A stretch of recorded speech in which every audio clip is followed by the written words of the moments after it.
Okay, so you sent us this, let's just say, spirited analysis of the whole U.S.-Iran situation. Yeah. And, well, it's definitely got some strong opinions in there, Mm-hmm. coming from a pretty specific angle, you know? Okay. So how about we take a deep dive into what's actually happening, Right. try to separate fact from opinion, Absolutely. and see what we can learn. Sounds good. It seems like this source is really playing up the fear factor, wouldn't you say? Yeah, it's interesting how this source taps into like a common anxiety around U.S.-Iran relations. Things are definitely heating up. Yeah. And when people feel uncertain, Right. they kind of gravitate towards information that offers like a clear-cut narrative. Yeah. Even if that narrative is rooted in fear. Yeah, and the source jumps right into this whole idea of a media blackout and how we're not getting a real story. Right. But before we go down that rabbit hole, Yeah. let's start with something a little more tangible that they mention. Okay. These massive Iranian military drills near the Strait of Hormuz. Okay. What's the deal with those?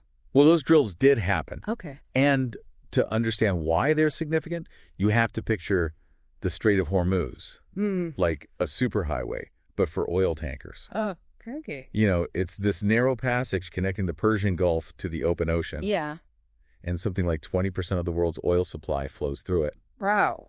And over a third of all oil shipped by sea. Okay, so basically, if things get blocked up there, Yeah, it could cause a major global energy crisis. exactly. No wonder people are on edge, especially considering the U.S. and Iran aren't exactly best buds right now. Exactly. Historically, whoever controls these kinds of strategic choke points Yeah.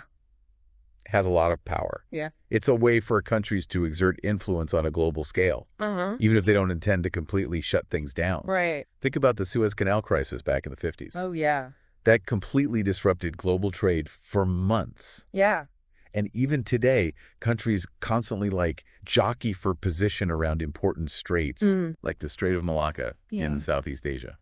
So Iran making a show of force in this vital oil route definitely sends a message. Right. But this source goes a step further, Go on. claiming there's a media cover-up about Iran's real intentions and tying this whole situation to Russia. Okay.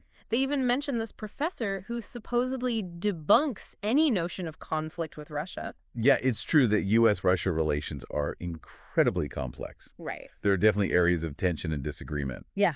But to say there's no conflict at all Right. is an oversimplification. Yeah. This source is presenting a very black and white view of a very nuanced reality. And that's where their reliance on anecdotal evidence and lack of solid proof gets a bit iffy. They keep saying, nobody's talking about this or the media's ignoring it, but they don't offer much to back up their claims. Yeah. I'm starting to get the feeling they're cherry-picking information to fit a specific narrative. It's a common tactic for sowing distrust in established institutions by claiming to have insider information that the mainstream media is suppressing. Right. They position themselves as the sole source of truth. Yeah. Appealing to folks who are already skeptical of traditional sources. Okay, so let's move on to another incident the source brings up. Okay. This one where Iranian forces supposedly detained some U.S. sailors, and there was this whole cover-up. Right. They claim these were specialized combat craft that don't just lose power, and hint at some kind of missile attack that prevented the sailors from calling for help. What actually happened? Well, there was an incident in early 2016 where 10 U.S. Navy sailors were briefly detained by Iranian forces. The official explanation is that 2 U.S. Navy patrol boats strayed into Iranian waters due to mechanical problems and were released the next day. Okay, so that part checks out. Right. But the source's theory about disabled ships and a missile attack seems a little far-fetched, don't you think? Right. They're presenting a completely different interpretation, suggesting Iran deliberately attacked the U.S. vessels. They even allege a cover-up by the Obama administration to downplay the whole thing. So we have these two starkly contrasting narratives. Yeah. And it's tough to know what to believe without more information. Right. Did they ever release the navigation logs or communication records? Unfortunately, a lot of the details surrounding the incident remain unclear. Okay.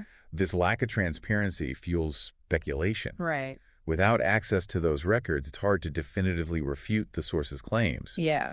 But we also have to consider the possibility that they're pushing this narrative to promote a certain agenda or reinforce existing beliefs about Iranian aggression. Okay, things are getting pretty heavy here. Yeah. We've got military drills near a critical oil route, accusations of media manipulation, conflicting accounts of a potentially serious international incident. Right. And on top of all that, yes, the source throws in this whole thing about the petrodollar and economic warfare. This is where they start weaving these disparate events into a narrative of impending doom. Exactly. They claim Iran is trying to depeg oil from the U.S. dollar. Right. And that this could have, like, catastrophic consequences. Yeah. Honestly, I'm a little lost on this one. Okay. Can you break down what the petrodollar is and why it matters so much?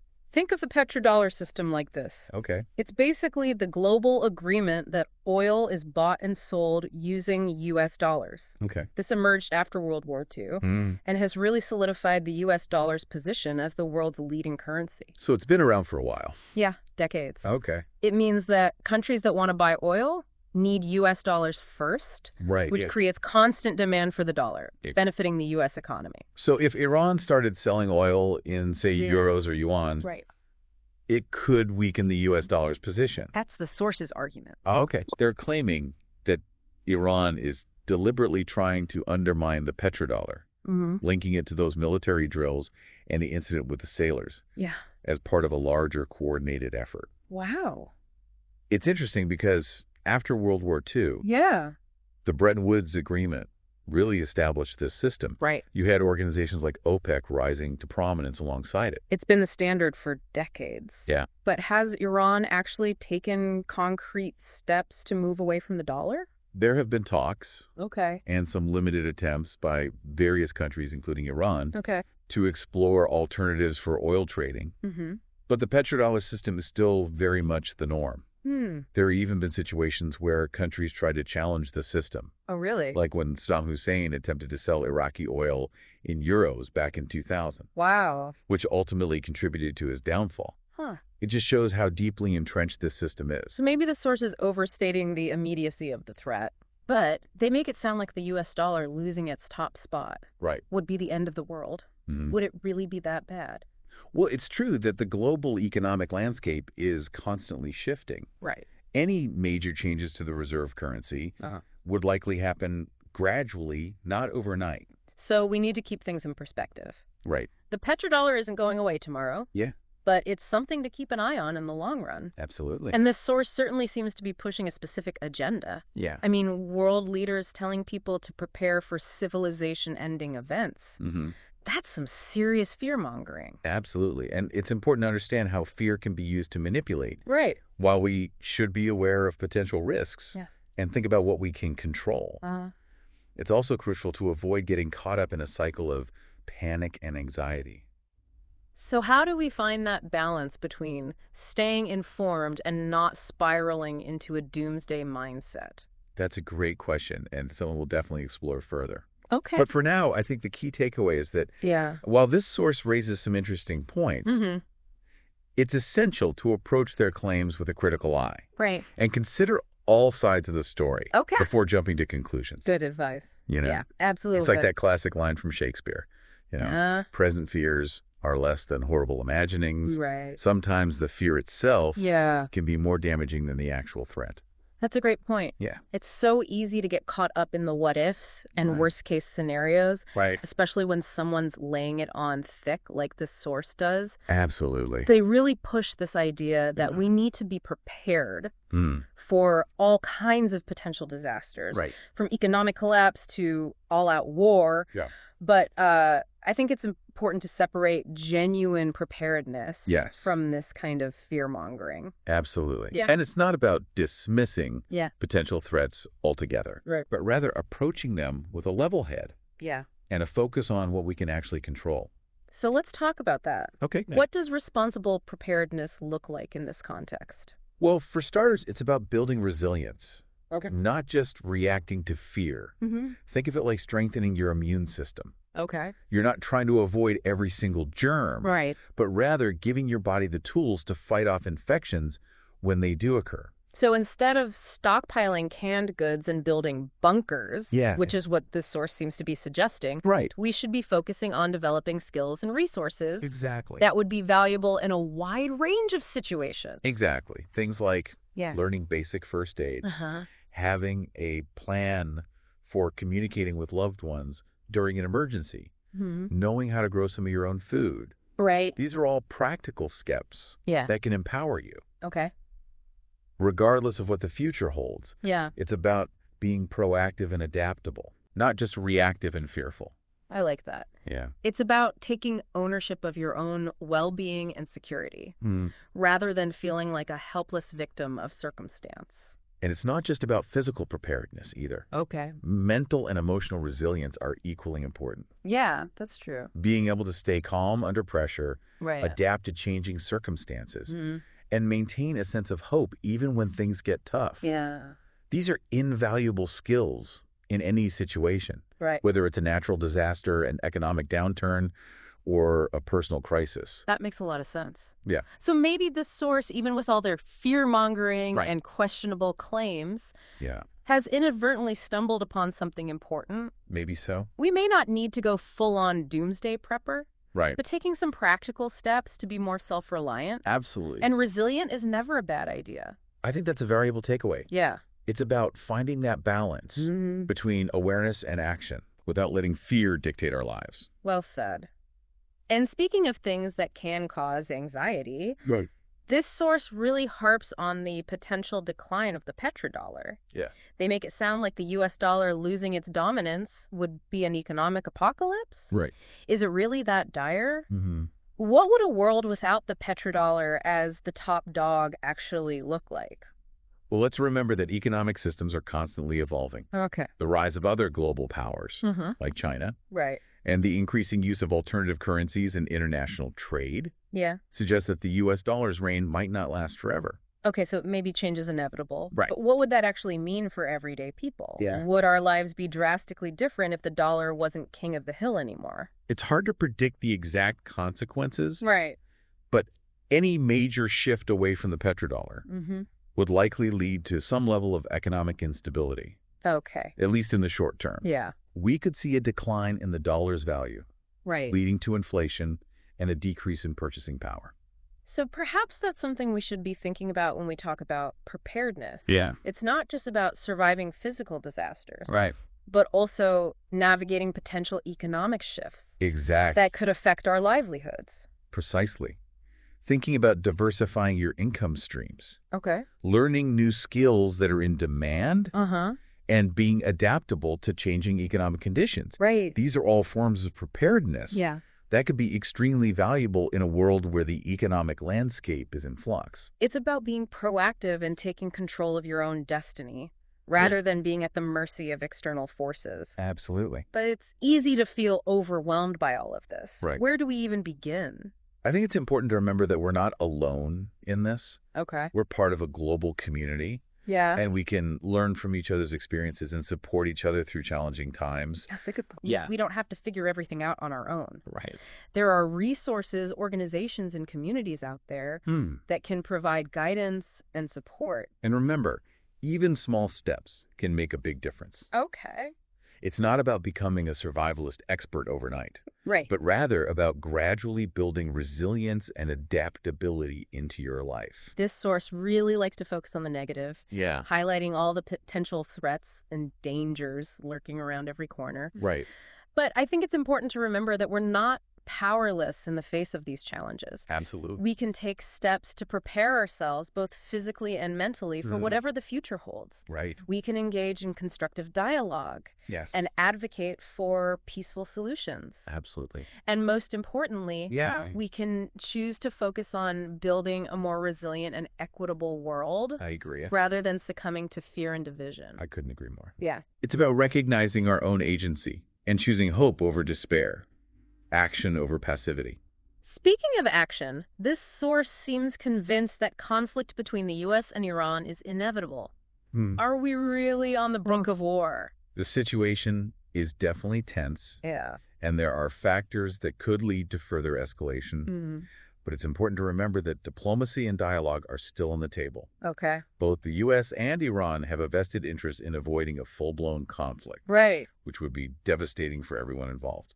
So there's still hope for a peaceful resolution. Absolutely. It will require both sides to exercise restraint. Okay. Engage in good faith negotiations, and be willing to compromise. And it requires us as citizens to stay informed, engage in constructive conversation. Absolutely. And hold our leaders accountable for pursuing peaceful solutions. Exactly. Diplomacy and peace building aren't spectator sports. Right. They require active participation. Yeah. And a commitment to finding common ground. Well said.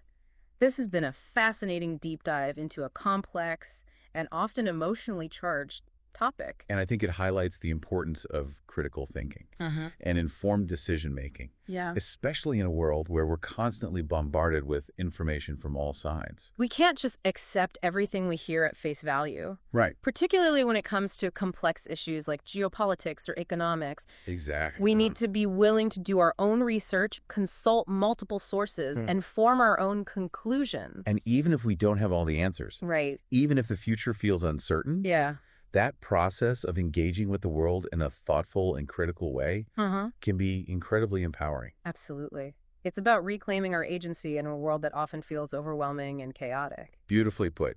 And on that note, I think it's time we shifted gears. Okay.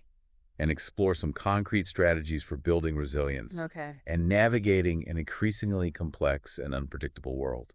So we've talked a lot about being prepared and resilient in a world that seems to throw more and more curveballs our way. Yeah. But where do we even begin? It can feel like a pretty daunting task. I totally get that. Yeah. When you're constantly hearing about potential disasters and global crises, you know, Right. it's easy to feel overwhelmed or just want to tune it all out. Yeah. But the key is to break it down. Okay. Into smaller, more manageable steps. Okay, so let's say I'm listening to this and thinking, all right, I need to get more prepared. Right. What are some practical first steps you'd recommend? I always tell people to start with the basics. You know, put together a simple emergency kit. Okay. With things like water, non-perishable food, a first aid kit, a flashlight, and a battery-powered radio. Okay. You'd be surprised how much peace of mind it gives you. Yeah. Just knowing you have those essentials on hand. That makes sense. It's like a safety net just in case. Exactly. What about those bigger, more systemic threats that this source was so focused on? Like economic collapse or international conflict? Yeah. How do you prepare for that? Those are definitely more complex issues. Yeah. And there's no quick fix. Right. But remember, preparedness is about building resilience. Yeah. Not just surviving one specific event. Okay. So think about skills and resources. That would be valuable in a variety of situations. Like learning to grow your own food? Exactly. Developing practical skills like basic repairs or first aid? Maybe even learning a new language or trade. Exactly. Diversifying your skill set and knowledge base is a form of preparedness in itself. Right. And don't underestimate the power of community. Okay. Building strong relationships with your neighbors, getting involved in local organizations, and working together to create more resilient communities can make a world of difference. It really does take a village, doesn't it? It does. We're stronger when we support each other. Absolutely. But I think a lot of people struggle with finding that balance between being prepared and not getting sucked into a doomsday spiral. Right. How do you stay level-headed when you're surrounded by all this fear-mongering? It's a valid concern. You know, it's easy to get caught up in the hype and start stockpiling weapons or building bunkers. Right. But to me, true preparedness is about empowerment, not paranoia. Okay. It's about taking practical steps to create a more secure and resilient future for ourselves and our communities. Yeah. While holding on to hope and optimism.